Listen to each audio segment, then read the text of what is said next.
मैं यंग लोगों के भविष्य को देख के बहुत चिंतित हूँ जो जिम में जाते हैं और इससे हड्डी गल जाती है कूल्हे की, जिसे हम कहते हैं एवास्कुलर नेक्रोसिस। क्या आपको करना चाहिए, क्या आपको नहीं करना चाहिए? दो तो हमारी एग्जिस्टिंग प्रॉब्लम्स हैं, बोन्स फ्रेजाइल हो जाती हैं और आप ज़रा से चलने में आप गिर सकते हैं, आपका हिप फ्रैक्चर हो सकता है, आपकी स्पाइन फ्रैक्चर हो सकती है।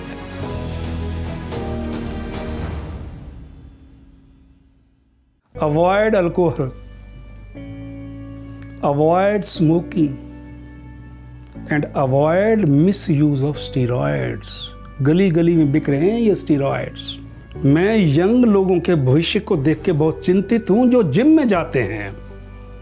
पता नहीं कहाँ से इनको स्टीरॉयड मिलते हैं, पाउडर मिलता है और इससे हड्डी गल जाती है कूल्हे की, जिसे हम कहते हैं एवास्कुलर नेक्रोसिस। जब मैं हेड ऑफ द डिपार्टमेंट था, आप हैरान हो गए, ये बच्चे लोग इनको जो जिम में जाते हैं ये सोचते हैं कि हमारे मसल्स बल्की हो जाएं, ताकत आ जाए, मजबूत आ जाए। नहीं, वो वाटर रिटेंशन होती है, आर्टिफिशियल बल्क दिखता है और इसका एडवर्स इफेक्ट होता है शरीर के अंगों पर, जिसमें कूल्हा एक विशिष्ट खास तौर पे मैं बता रहा हूँ इफेक्ट होता है।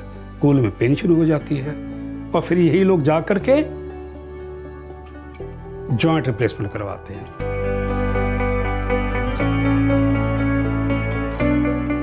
यंग एज में जॉइंट रिप्लेस नहीं होना चाहिए। मैं आपको पूरी ईमानदारी से कह रहा हूं, unless the condition is like that which is indicative कि हमें इसका जॉइंट रिप्लेस करना चाहिए। यंग एज में और एक्टिवली एडल्ट्स में भी, और एक्टिवली मैं तो कहूँगा एल्डरली में भी, चाहे वो 65 साल का है, पहला प्रयत्न होना चाहिए कि उसकी हड्डी जोड़ी जाए। और जो सफरर है, जो पेशेंट है, वो डॉक्टर से पहले जाकर यही सवाल करे, सर क्या मेरी हड्डी जुड़ नहीं सकती? क्योंकि यदि आपकी हड्डी जुड़ गई किसी विधि से, अब हमारे जो day to day routine activities हैं, हमने आलती पालती लगानी है, हमने मंदिर, बुजुर्गों ने मंदिर में जाना है, हमने शौच आदि क्रियाओं से अगर निवृत्त जब होना है तो स्क्वैट करना है, उगड़ू बैठना है जिसे हम कहते हैं, पैरों के बल बैठना है। हिप रिप्लेसमेंट के बाद आप ऐसा नहीं कर सकते।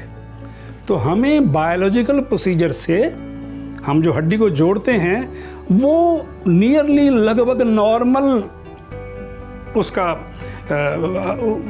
हील करती है। लेकिन अगर हम इससे को निकाल करके फेंक दें, गोले को निकाल दें और आर्टिफिशियल हिप डाल दें, तो उससे बोन डिस्ट्रॉय होती है। वो कुछ साल चलेगा, 15 साल चलेगा, बहुत अच्छी टेक्निक कर दी तो 20 साल भी चलेगा। तो biological procedures heal the fracture, they create bone. Replacement causes destruction, it destroys the bone. और जॉइंट रिप्लेसमेंट हम फ्रैक्चर के केस में तभी करें जब हमारे पास कोई और ऑप्शन नहीं है। हम ये नहीं कहते जॉइंट रिप्लेसमेंट नहीं होना चाहिए, नहीं। अगर किसी पेशेंट को 40 साल की उम्र में एंकालोजिंग स्पॉन्डिलाइटिस है और उसके जॉइंट्स फ्यूज कर गए हैं, हम रिप्लेस कर सकते हैं। हमारे पास विधि है, टेक्निक्स है, नॉन सीमेंटेड हमारे पास इम्प्लांट्स हैं आजकल। अगर रिमोटॉइड आर्थराइटिस है, बड़ा पेनफुल है, उसमें हम बायोलॉजिकल प्रोसीजर हमारे अगर फेल होते हैं या ड्रग्स फेल होती हैं, तो this patient should undergo joint replacement.